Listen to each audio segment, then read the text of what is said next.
Welcome to the Fear and Greed Afternoon Report for Tuesday, the 9th of May, 2023. I'm Sean Aylmer. Every afternoon, we've got the 5 stories that happened today that you need to know about. Story number 1, in a few hours' time, Federal Treasurer Jim Chalmers will hand down his first full budget, and the highlight will be a small surplus this year, even after paying for new spending measures to help millions of households.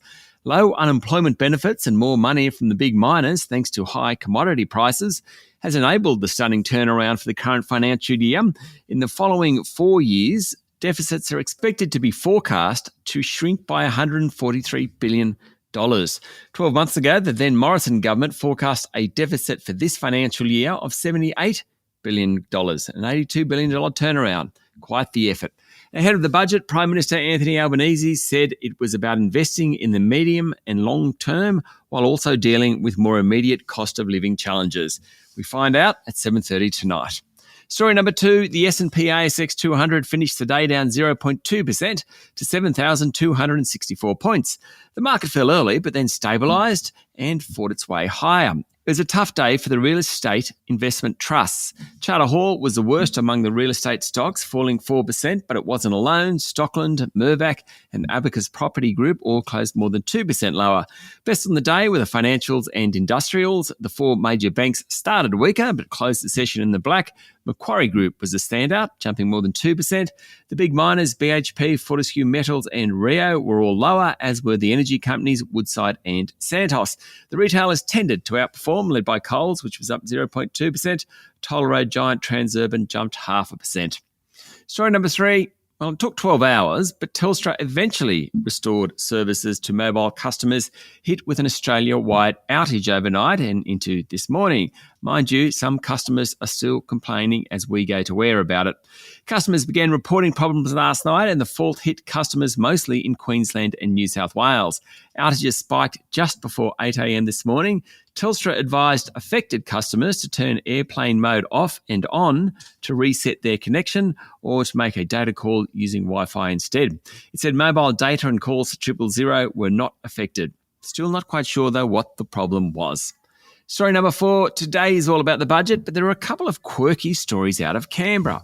One was opposition leader Peter Dutton calling on the Chinese government to release Australian journalist Cheng Lei from disturbing detention and return her home. Dutton released a joint statement with Foreign Affairs opposition spokesman Simon Birmingham, marking the 1,000th day since Ms. Cheng's detention.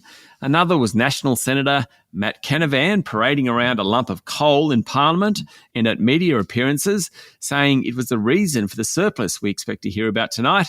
And finally, Mary Doyle, the winner of the recent Aston by-election in Melbourne, today became the first politician in federal parliament to swear allegiance to King Charles III.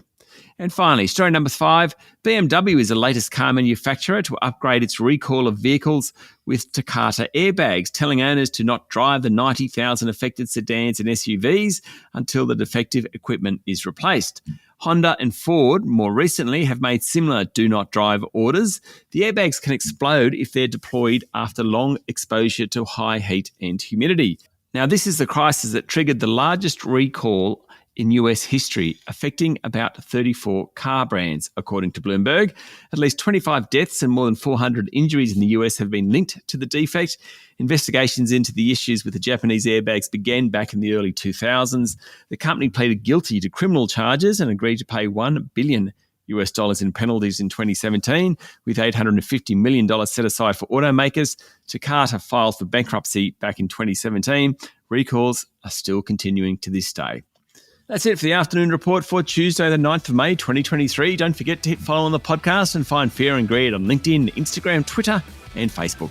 Join Michael Thompson and I tomorrow morning for the Fast 5 by Fear and Greed, the top 5 business stories you need to know in just 5 minutes. I'm Sean Aylmer. Enjoy your evening.